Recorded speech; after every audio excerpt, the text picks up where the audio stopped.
Mari kita berdoa.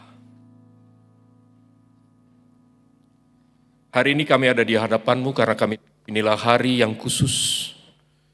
Mengingat kembali kebangkitan Kristus, kubur yang kosong, kematian tidak sanggup menahan Engkau, ya Anak Allah. Dan karena itu kemenangan itu juga menjadi kemenangan kami. Terima kasih Tuhan. Biarlah hidup kami boleh selaras dengan kebenaran firman Tuhan, dibangun di atas dasar yang kokoh yaitu perkataan Kristus dan kebenarannya. Terima kasih, kami percaya Tuhan hadir di tengah-tengah kami, Tuhan ada di antara kami hari ini dan hendak menyampaikan isi hati-Mu bagi kami. Karena itu ya Roh Kudus, berbicaralah dan biarlah kebenaran itu bukan hanya kami pahami lewat akal pikiran kami, tetapi juga kami boleh yakini dan hidup di dalam kehidupan kami hari lepas hari. Sekali lagi ya Allah, kami buka hati dan pikiran kami. Demi nama Kristus Tuhan yang telah menang dan bangkit, kami berdoa. Amin. Shalom Bapak Ibu. Selamat merayakan kebangkitannya, selamat Paskah. Ini adalah hari yang khusus bagi kita karena kita tahu Kristus telah bangkit. Bapak Ibu, mari kita bersama-sama di dalam momen ini kita akan melihat apa kata firman Tuhan tentang kebangkitannya bagi kita. Mari kita buka bersama-sama di dalam surat Paulus kepada jemaat Filipi, Filipi pasalnya yang ketiga, ayat yang ke-10 dan ayat yang ke-11. Mari kita mempersiapkan bagian ini, kita membuka dari Alkitab kita, Filipi pasal 3 ayat 10 dan ayat yang ke-11. Dan saya akan membaca untuk kita. Beginilah firman Allah, yang ku kehendaki, kata Paulus, ialah mengenal Dia dan kuasa kebangkitannya, serta persekutuan dalam penderitaannya, di mana aku menjadi serupa dengan Dia dalam kematiannya, supaya aku akhirnya beroleh kebangkitan dari antara orang mati. Sampai di sini kita membaca sabda Tuhan, yang berbahagialah kita yang bukan hanya membaca, mendengar, tetapi juga menyimpan dan lebih dari itu kita melakukannya di dalam kehidupan kita sehari-hari. Bapak Ibu jemaat yang terkasih, Paskah, kebangkitan adalah sesuatu fakta yang memang kita percayai terjadi di dalam kehidupan Kristus di tengah-tengah dunia ini. Tapi pada waktu kita mengingat kembali kebangkitannya, maka apa yang ada di dalam hati dan pikiran kita? Bapak Ibu, saya mengingat satu kisah yang menarik tentang satu buah gunung yang ada di dekat kota Washington, Amerika. Gunung ini dikenal sebagai Gunung St. Helen. Bapak Ibu, cukup lama gunung berapi ini tidak aktif. Tapi pada tahun 1980, tepatnya pada bulan Maret, tiba-tiba terjadi goncangan seismik. Ada gempa yang berulang kali terjadi karena aktivitas gunung ini. Beberapa orang mulai panik dan kemudian ada yang dievakuasi menuju tempat-tempat yang lebih aman. Bapak Ibu yang dikasih dalam nama Tuhan, beberapa hari kemudian, orang memperhatikan ternyata dari sisi gunung itu, dari salah satu sisi gunung itu terjadi sesuatu yang menarik. Ada bagian gunung yang mulai menggelembung besar, Bapak Ibu. Orang-orang mulai panik lagi gitu ya, apa yang akan terjadi dengan gunung ini? Tetapi para ilmuwan yang berusaha meneliti tentang aktivitas gunung ini berkata, itu nggak apa-apa. Sepanjang sejarah gunung ini belum pernah ada terjadi kejadian yang luar biasa, gempa atau juga meletus seperti yang ditakutkan banyak orang. Hal itu tidak akan terlalu besar pengaruhnya. Oh Bapak Ibu, karena yang ngomong ilmuwan gitu ya, maka banyak orang menjadi agak tenang, apalagi ada jaminan dari mereka. Yang tidak pernah diduga, pada 1 bulan berikutnya Bapak Ibu, ternyata gunung ini kemudian meletus dengan sangat hebat, dan dari sisi gunung yang melembung itu kemudian terlontar material-material dan batu-batuan besar, dan konon katanya kekuatan letusannya itu kira-kira setara dengan 500 bom atom yang meledak sekaligus. Hutan di sekitarnya menjadi rusak, bangunan dan juga rumah banyak yang hancur, juga ada korban-korban jiwa yang berjatuhan. Bapak Ibu, pada waktu saya membaca ini saya berpikir, Bahkan seorang ilmuwan yang terkenal, yang pakar di bidangnya sekalipun, tidak bisa memberikan jaminan yang 100% kan? Dan saya melihat dalam kehidupan kita pun, kita juga sebagai manusia tidak bisa memberikan jaminan yang sifatnya 100% terjadi dalam kehidupan kita. Lalu kalau hari ini kita memperingati hari yang begitu penting bagi orang Kristen, kebangkitannya, dan tema kita hari ini diberikan adalah menghidupi kuasa kebangkitannya, maka pertanyaannya adalah apa yang menjadi jaminannya? Bagaimana kita melihat kembali karya dan anugerah Allah, kebangkitan Kristus itu, lalu apa efeknya, apa dampaknya, apa pengaruhnya bagi kita yang hidup hari ini? Bukankah kebangkitan itu sudah terjadi ribuan tahun yang lalu? Apakah masih relevan dengan kehidupan kita hari ini? Nah, Bapak Ibu yang dikasih Tuhan, oleh karena itu saya mengajak kita melihat dari kacamata Rasul Paulus pada waktu dia menjelaskan tentang peristiwa kebangkitan kepada jemaat Filipi yang hari itu menerima suratnya dan kita baca pada saat ini. Bapak Ibu yang dikasih dalam nama Kristus, ada beberapa hal yang menjadi sebuah dambaan, sebuah kerinduan Paulus pada waktu dia mengingat kembali tentang kebangkitan anak Allah itu. Itu bukan sekedar sebuah fakta sejarah tentang kubur yang kosong. Orang-orang tidak lagi menemukan jenazah dan mayat Yesus di sana karena betul dia sudah bangkit. Tapi kemudian ini memiliki sebuah makna tersendiri dalam hidup seorang Paulus. Dan ada perubahan besar yang terjadi pada saat dia melihat dan mengalami peristiwa itu bersama dengan Kristus Tuhannya. Nah, Bapak Ibu, mari kita coba perhatikan apa saja yang Paulus mau katakan yang menjadi poin penting dari peristiwa kebangkitan itu dalam kehidupannya sebagai orang percaya. Bapak Ibu, yang pertama Paulus mengatakan di dalam ayat yang kita baca tadi, yang ku kehendaki katanya adalah apa? Yang pertama, dia mengenal Kristus. Dan bukan hanya mengenal Kristus, tetapi saya coba lihat mengenal lebih dalam lagi tentang Kristus. Bapak Ibu yang dikasih dalam nama Tuhan, saya mengenal anak saya. Tuhan mengaruniakan pada kami 2 orang anak. Dan Bapak Ibu, saya mengenal mereka. Bukan saja karena mereka adalah anak saya, tetapi karena memang saya melihat bahwa Tuhan itu luar biasa unik. Mereka masing-masing mempunyai sifat dan karakter yang berbeda-beda. Dan saya bisa mengenali mereka dengan baik. Mengapa? Karena dari kecil saya tahu mereka, saya hidup bersama-sama dengan mereka, saya kenal mereka dengan baik. Nah, Bapak Ibu, di dalam posisi itulah kemudian Paulus mengatakan seperti itulah yang dia kehendaki pada saat dia bicara, pada saat dia mengenal, pada saat dia berjumpa dengan Tuhan Yesus Kristus itu. Bukan sekedar sebuah pengetahuan bahwa Kristus pernah datang ke dalam dunia, dia mati bagi kita dan dia bangkit. Bukan hanya sekedar sebuah fakta yang bisa dipahami olehnya, tetapi juga sebuah relasi yang terbangun antara dirinya dengan Kristus yang telah bangkit itu. Tapi pertanyaannya dari mana? Titik mana? Di mana Paulus itu memulai sebuah pengenalan dan terus bertumbuh di dalam Kristus. Bapak Ibu, kita tahu kisah para rasul menjelaskan bagaimana Paulus berjumpa dengan Kristus di dalam perjalanannya menuju ke kota Damsyik. Pada waktu dia sedang bersemangat sekali untuk mengejar, membunuh semua pengikut Kristus. Bapak Ibu, dia memang tahu tentang Yesus. Dia seorang guru, dia seorang pengajar, dia seorang yang karismatik, tetapi juga dia mengajarkan hal-hal yang menurut pemikiran Paulus hari itu bertentangan dengan apa yang dia percaya. Tapi justru di tengah perjalanan itu Tuhan menyatakan dirinya. Dia hadir.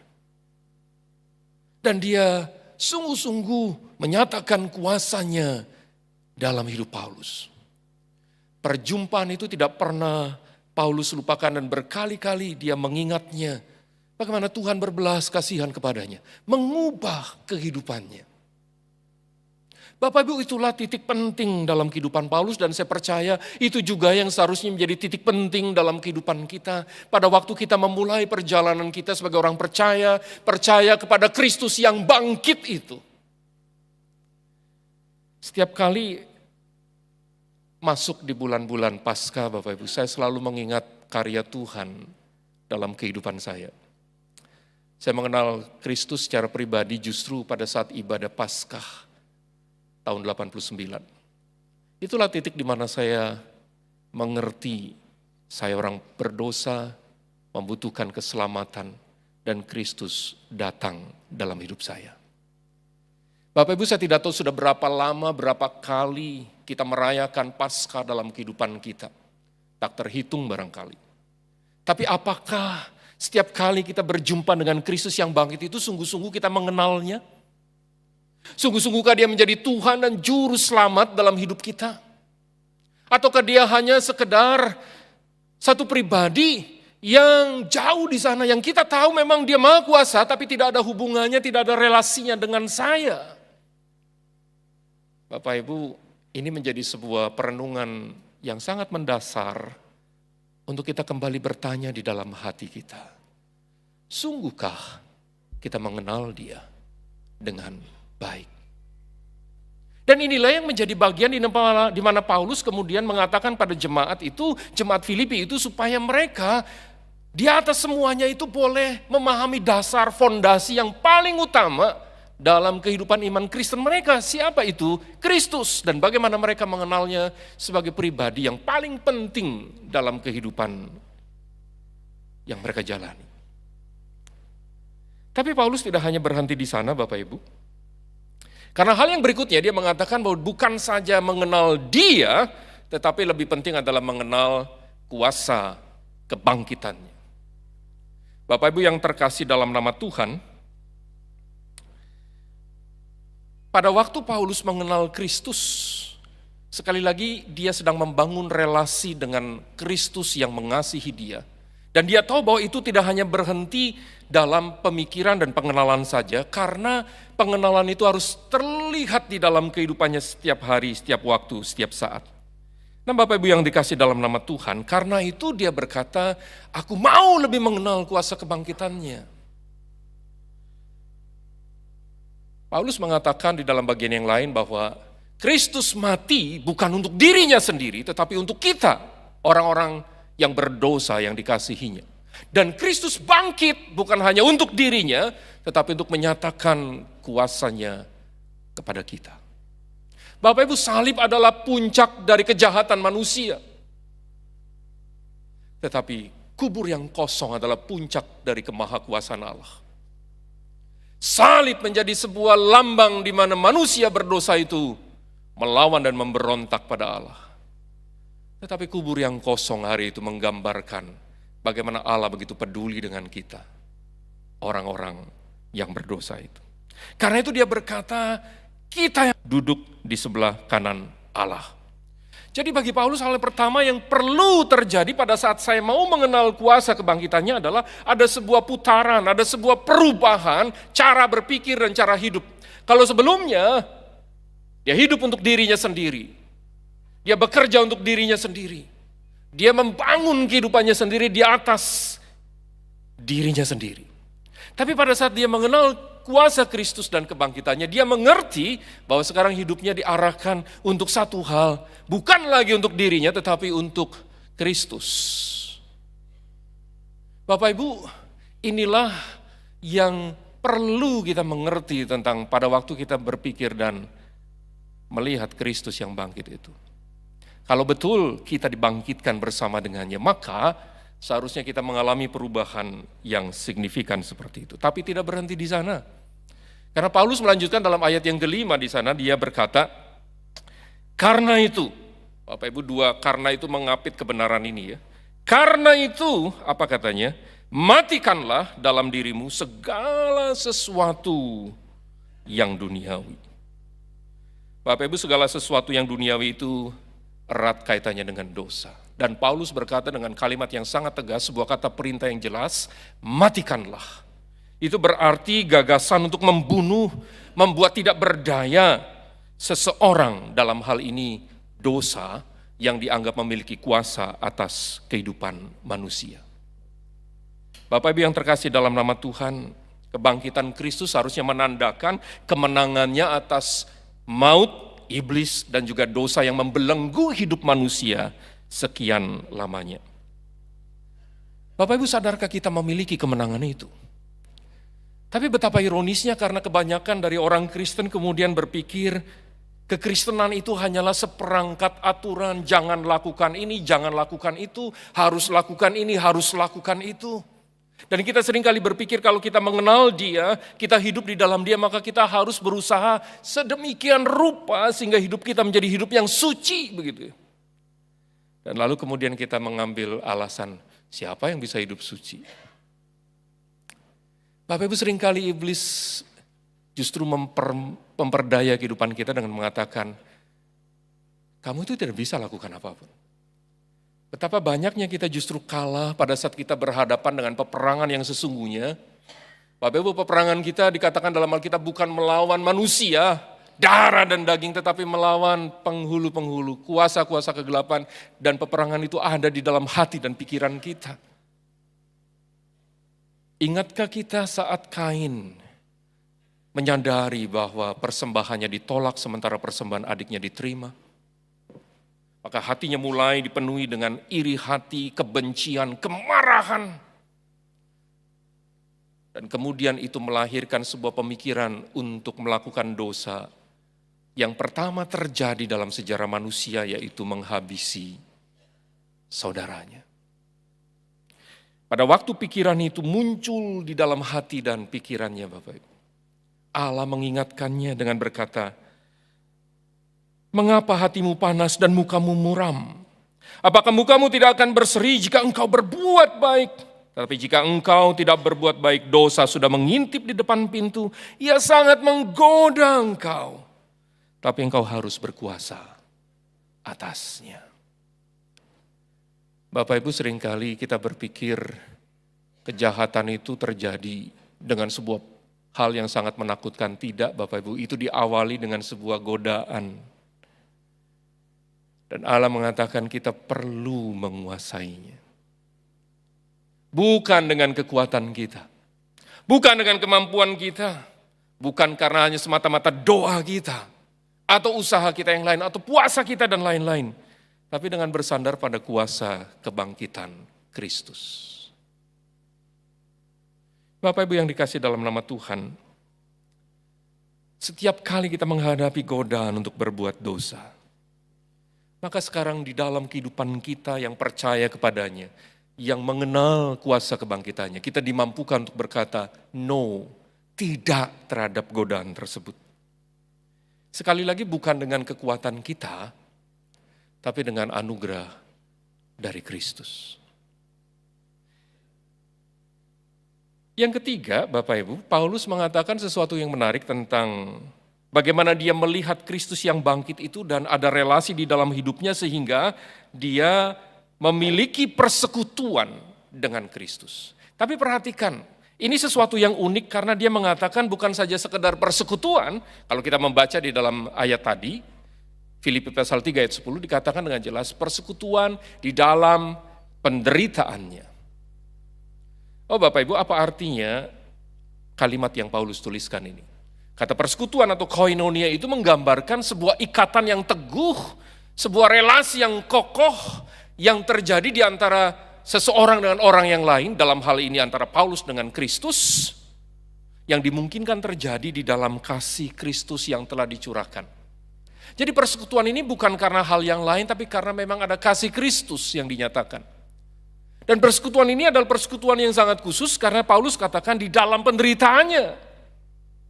Bapak Ibu, kata penderitaan ini erat kaitannya dengan situasi yang sulit yang dialami, tekanan, ancaman, bahaya yang dialami oleh orang percaya karena mereka percaya pada Kristus, karena iman mereka kepadanya. Ini membuka sebuah pemikiran yang bagi saya sangat menarik. Terkadang kita berpikir begini kan Bapak Ibu, kalau saya sudah percaya pada Tuhan, saya betul-betul menjadi anak Tuhan, dan saya percaya pada Kristus sepenuh hati, maka semua masalah yang saya hadapi akan terselesaikan dengan mudah. Bukankah kita anak raja begitu ya? Bapak Ibu, saya tidak menyangkal bahwa Allah sanggup seketika saat itu dengan kuasanya melepaskan kita dari situasi-situasi yang tidak mudah. Tapi seringkali yang terjadi Allah tidak lakukan itu. Allah seringkali mengubah bukan soal keadaan di luar, tapi apa yang ada di dalam hati kita. Saya ulang sekali lagi ya. Allah seringkali tidak mengubah situasi di luar kita, tetapi Allah lebih concern, Allah lebih mau mengubah apa yang ada di dalam kehidupan kita. Bapak Ibu, saya melihat grafik perjalanan hidup seorang percaya seringkali tidak berjalan linear, lurus, tanpa hambatan apapun. Bukankah perjalanan kita seringkali digambarkan seperti seseorang yang berjalan menuruni lembah yang curam dan dalam, lalu kemudian mendaki ke atas di tengah-tengah perjalanan yang sulit penuh dengan bebatuan yang kasar dan seringkali melukai kaki kita. Itulah perjalanan kita. Lalu kenapa Allah biarkan situasi itu? Kenapa justru Allah biarkan kesulitan itu? Bapak Ibu yang dikasihi dalam nama Tuhan, saya melihat bahwa inilah gambaran real tentang perjalanan kehidupan kita yang percaya pada Kristus itu. Bapak Ibu, saya membaca di dalam Alkitab khususnya di dalam beberapa bagian, misalkan di dalam Kisah Para Rasul, Bapak Ibu. Ada hal yang menarik terjadi di dalam kehidupan mereka, murid Tuhan setelah Kristus bangkit dan menyatakan dirinya kepada mereka. Pasal yang kelima menyebutkan para murid hari itu, waktu mereka bertemu dengan Yesus yang bangkit, maka mereka dikuatkan, iman mereka timbul, dan mulut mereka tidak pernah berhenti bersaksi tentang Kristus kepada banyak orang. Tapi masalahnya hal itu menimbulkan kemarahan bagi para pemimpin agama hari itu. Mereka menangkap para rasul itu, menjebloskannya dalam penjara, berusaha untuk membuat mulut mereka terkunci, tidak lagi bicara tentang Kristus karena mereka berkata, kalau engkau masih berani bicara tentang Kristus, maka ada ancaman yang lebih hebat yang akan menanti. Bukan hanya itu Bapak Ibu, mereka juga disesah, atau dalam perkataan lain mereka dicambuk, mengalami penderitaan yang begitu berat karena mereka taat kepada Kristus yang bangkit. Apa respon murid-murid? Bapak Ibu saya tulis di sana ya.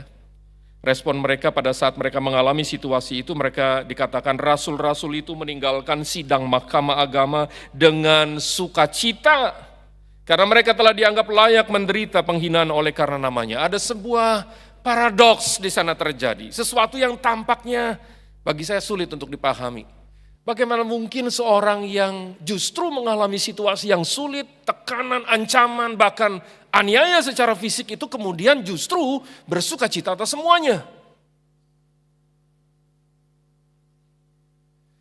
Bapak Ibu, dalam bagian lain, Rasul Paulus juga pernah mengalami situasi yang kegampangan. Di Athena, sebuah tempat di mana banyak orang yang begitu terpelajar, dia bicara tentang Kristus di Areopagus, tempat terbuka di sana.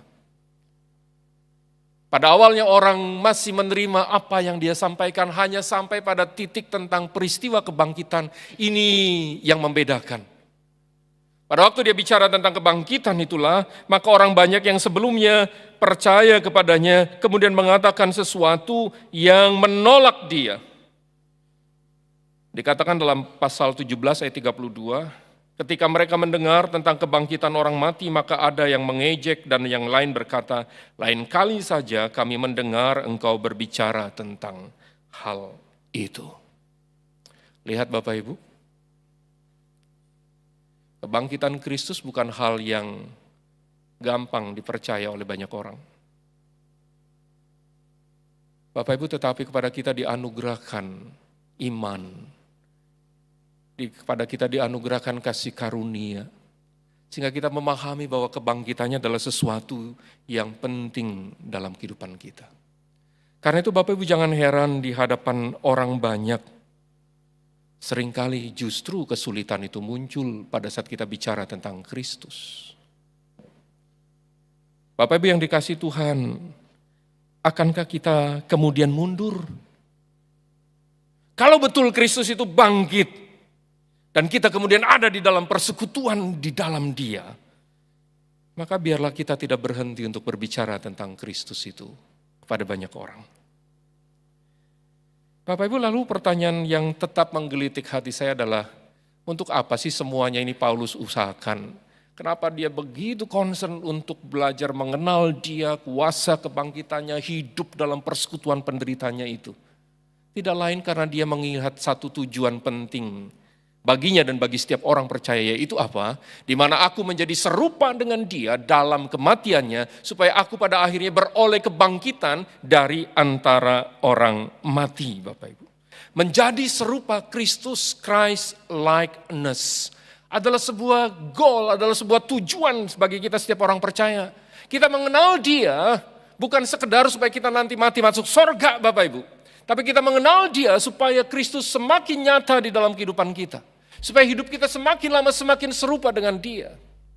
Berarti kita belajar untuk mewujudkan Kristus melalui pikiran, hati, tindakan, perkataan, apapun yang kita kerjakan. Ada perubahan yang harusnya muncul dalam kehidupan kita. Kalau sebelumnya kita lebih banyak memperhatikan diri kita sendiri, tapi kita belajar sekarang untuk melihat orang lain yang ada di sekitar kita. Kita belajar peduli dengan kesusahan dan kesulitan orang lain. Kita belajar melihat bagaimana Allah yang kita kenal, yang mengasihi orang banyak itu juga mau memakai kita untuk menjadi saluran berkat bagi mereka. Bapak Ibu, ada sesuatu yang harusnya membuat kita tidak tenang dan berdiam diri pada saat Kristus hadir. Bapak Ibu, bukankah Kristus seringkali menyamakan dirinya dengan mereka yang tersisihkan, terpinggirkan, orang-orang yang kalah tampaknya dalam kehidupan? Saya juga tidak tahu sampai seberapa lama kita hidup di dalam iman kita sampai hari ini. Adakah perubahan itu nyata terlihat? Bukan hanya hari ini dan sekarang, tetapi percayalah, pengenalan akan Kristus itu berdampak dalam kekekalan kita. Bapak Ibu, bukankah setiap minggu kita dengan sungguh-sungguh mengucapkan pengakuan iman rasuli ya? Kita hafal pengakuan iman rasuli. Merem aja kita udah tahu gitu ya. Hafal dengan begitu baik. Dan kalau ada ujian tentang pengakuan iman rasuli, saya yakin Jemaat Gloria Pacar lulus KB gitu ya. Tapi Bapak Ibu, ada salah satu pasal pengakuan itu yang mengatakan, aku percaya pada kebangkitan, tubuh dan hidup yang kekal. Bapak Ibu percaya tentang hal itu? Kalau ya, apa dasarnya? Kalau ya, apa buktinya? Loh, kita kan belum pernah ada yang mati itu dan hidup kembali, Bapak Ibu. Tapi kita memahami itulah jaminan Kristus yang sejati. Sehingga pada waktu terjadi dialog antara Kristus dengan Marta di dalam Yohanes pasal yang ke-11, ayat yang ke-25 sampai ayat yang ke-26, Tuhan berkata, akulah kebangkitan dan hidup, siapa yang percaya kepadaku ia akan hidup walaupun ia sudah mati. Dan setiap orang yang hidup dan yang percaya padaku tidak akan mati untuk selama-lamanya. Dan Tuhan menambahkan dengan kalimat pertanyaan ini, percayakah engkau akan hal ini? Kebangkitannya membuktikan apa yang dia sampaikan dan dia katakan adalah sebuah kebenaran mutlak. Dan pertanyaannya sama kepada kita hari ini, percayakah engkau akan hal ini? Oh Bapak Ibu yang terkasih, dunia saat ini sedang tidak baik-baik saja kan? Bapak Ibu, kalau kita tahu, kita yang setiap hari bekerja, berusaha, kita mengerti bahwa hidup tidak semakin mudah dari waktu ke waktu. Ada banyak pergumulan yang mungkin sudah kita alami, yang mungkin sempat membuat kita menangis, merasa kebingungan, habis akal, bagaimana caranya bisa survive dalam kondisi yang seperti ini. Ibu-ibu juga kadang-kadang tidak gampang ya. Harga cabai naik dikit aja udah bikin kepala pusing kan ya. Anak-anak muda juga banyak yang mengalami situasi yang gak gampang. Bapak Ibu, sampai-sampai saya pernah berbicara dengan sepasang anak muda yang baru saja menikah dan mereka berkata, Pak, kami memikirkan ke depannya kami takut. Kami lebih memutuskan mau jadi keluarga yang childless saja. Anda tahu childless Bapak Ibu? Gak mau punya anak. Kenapa? Kasihan Pak, nanti anak kami hidupnya kayak gimana di tengah-tengah dunia yang udah kayak gini nih. Di mana kuasa kebangkitan itu nampak Bapak Ibu pada saat situasi seperti ini? Sekali lagi kuasa kebangkitan itu nampak bukan dalam saat kita menghadapi situasi yang tenang, yang menyenangkan, situasi yang lancar-lancar saja, semuanya ada yang kita butuhkan. Tapi justru kuasa kebangkitan itu menjadi nyata di tengah-tengah situasi yang kita sedang bergumul, kita sedang menghadapi situasi yang sulit, kita sedang berjuang di dalam kehidupan kita. Dan di sanalah kuasa itu menjadi nampak. Bukankah saat Paulus berseru supaya dia mendapatkan pertolongan Tuhan, dilepaskan dari iblis yang begitu menguasai hidupnya dan dikatakan menggocoh dia, 3 kali dia berdoa dan Tuhan kemudian menjawab, cukuplah kasih karuniaku. Karena justru di dalam kelemahanlah kuasaku menjadi sempurna. Bapak Ibu, ada sebuah paradoks di sana yang terjadi. Kuasa kebangkitan Kristus itu justru nyata di tengah-tengah kehidupan kita yang lemah. Oh Bapak Ibu yang dikasih Tuhan, sekali lagi saya tidak paham persoalan, pergumulan apa yang sedang kau bawa hari ini di hadapan Tuhan.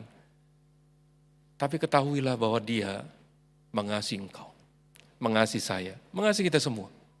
Dan mau menyatakan dirinya. Dia mau supaya kita mengenal Dia dengan sungguh-sungguh setiap hari.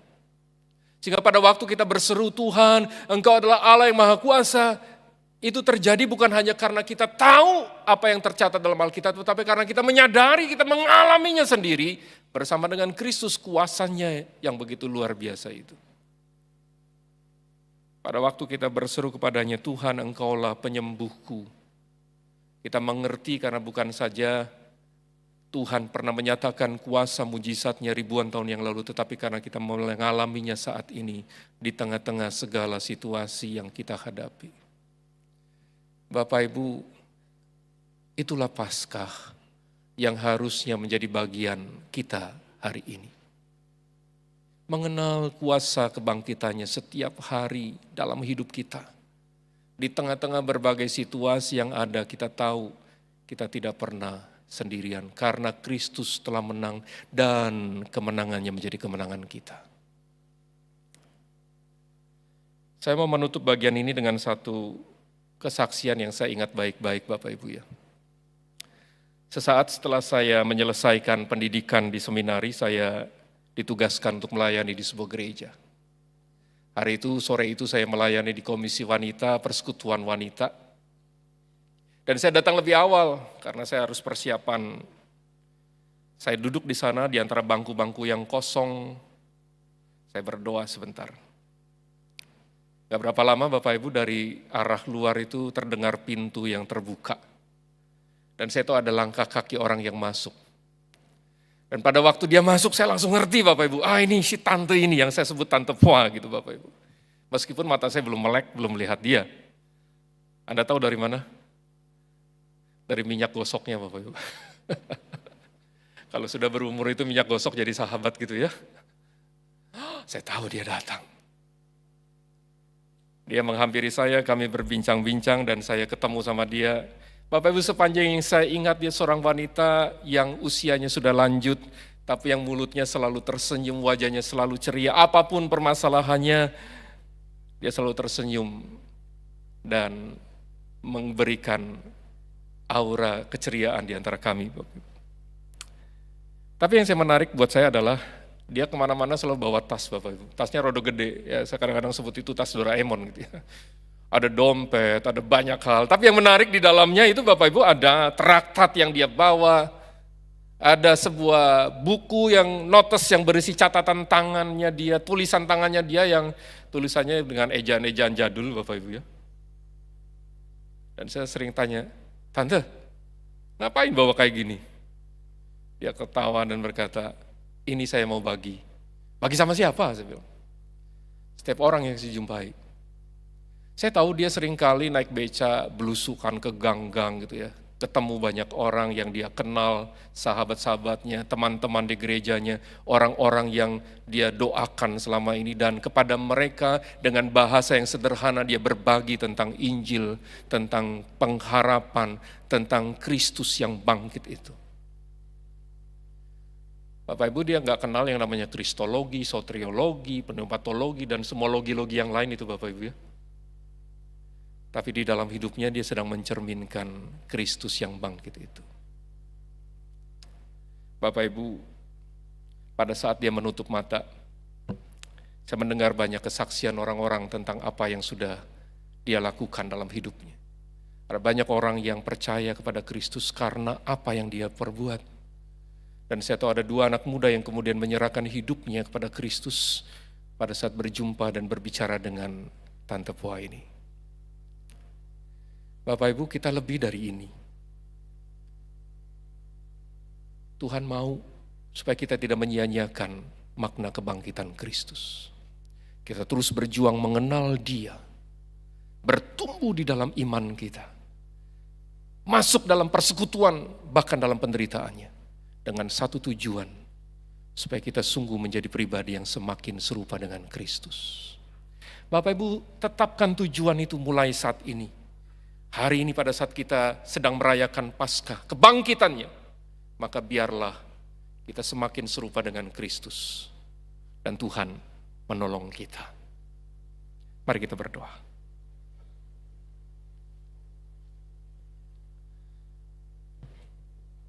Mari kita pakai waktu sejenak berdiam diri di hadapan Tuhan.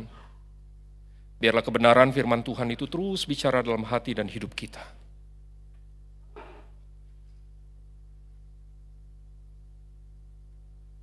Peganglah, yakinilah apa yang Tuhan mau sampaikan pada kita. Bapa Surgawi, kami bersyukur karena kami mengenal Kristus. Kristus yang bangkit, Kristus yang berkuasa, Kristus yang menang. Dan biarlah hal itu menjadi bagian yang terus bertumbuh dalam hidup kami. Belajar untuk menjadi saksi Kristus dimanapun, membawa berita kebangkitan itu kepada semua orang yang masih jauh hidup dari Tuhan. Terima kasih. Paskah kali ini menjadi bagian yang penting dalam hidup kami, mengubah kami untuk menjadi serupa dengan Kristus. Ini doa kami, dalam nama Kristus kami berdoa. Amin.